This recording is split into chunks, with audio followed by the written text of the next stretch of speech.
শান্ত আমাদের টিমে ছিল, আমরা তাদেরকে খেলিয়েছি শুরুর দিকে, হয়তো তার রান করতে পারেনি। সো আমাদের টিমে অনেক প্লেয়ারই আছে যারা একটা ম্যাচও খেলেনি। সো আগে তো টিম দেখতে হয় যে কোন টিমটা খেললে কার এগেনস্টে খেলবে, কিভাবে খেলবে। সো এই কম্বিনেশনে হয়তো কেউ খেলতে পারছে, কেউ খেলতে পারছে না। সো বিচার্য বিষয় হলো যে টিম কোন ফরম্যাটে বা কোন টিমে গেলে টিম রেজাল্ট করবে। সো টিম আগে সেটাই চিন্তা করে। ভাই দুই ফরম্যাটের খেলা, হ্যাঁ, একটা হলো এটি, হ্যাঁ, একটা টি-20 খেলবে আর একটা 50 ওভার্স খেলবে। সো দুইটার খেলাই আলাদা। আর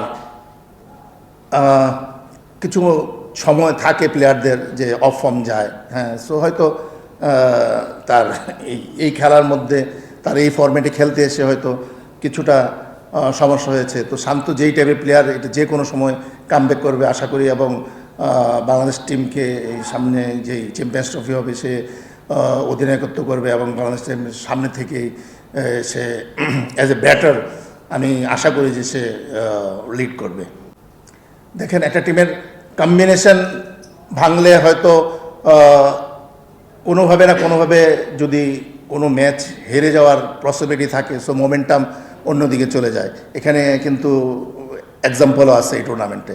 সো আমরা সেই মোমেন্টামটা হারাতে চাইনি, এই জন্য হয়তো আমরা ওই কম্বিনেশনেই খেলার চেষ্টা করেছি। না, শুরুর দিকে আপনি বললেন যে মালান, তখন আমাদের কাছে মনে হয়েছিল যে মালান হয়তো টিমের মধ্যে হচ্ছে না। তখন আমাদের অন্যরা ছিল, মায়ার্স ছিল, বা আরও যারা অন্যান্য যারা এখন নেই আমাদের টিমে, তারাও সেই কম্বিনেশনটা আমাদের কাছে মনে হয়েছিল যে ওই কম্বিনেশনটা বেস্ট কম্বিনেশন জেতার জন্য, এবং আমরা তখন সাকসেস হয়েছিলাম। মাত্র 2টা ম্যাচ হেরেছিলাম। তারপরে আমাদের প্লেয়ার চলে যাওয়ার পরে মনে হয়েছে যে মালান আমাদের দ্য বেস্ট চয়েস। সো এবং মালান ওইখানে সাকসেস হয়েছে। সো মালান এখন আমাদের সবচেয়ে বেস্ট প্লেয়ার। সো প্রতিবারই টিমের যখন চেঞ্জ বা কম্বিনেশন তৈরি করতে হয়, তখন এগুলো বিচার করতে হয় যে অপোনেন্ট টিমকে লেফট অ্যান্ড রাইট কম্বিনেশন লাগে, অনেক কিছু চিন্তা করি। তো যারা সাকসেস তাদেরকেই টিম আসলে গ্রহণ করে। দেখেন, আমরা যখন টিম বানিয়েছি সবাই বলেছে আমরা চ্যাম্পিয়ন টিম। এটা আপনাদের তরফ থেকে বলি, প্লেয়াররাও যে আপনাদের তো খেলা দরকার নেই, এইভাবে এরকমভাবে আমাদেরকে মজা নিয়েছে আমাদের সাথে। সো আমরা টিমও করেছি আমরা চ্যাম্পিয়ন হওয়ার জন্যই।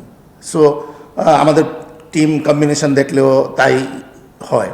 সো চ্যাম্পিয়ন হতে পারি কি হতে পারি না, ওইটা 7 তারিখে বোঝা যাবে। বাট আমরা ফাইনালে উঠেছি।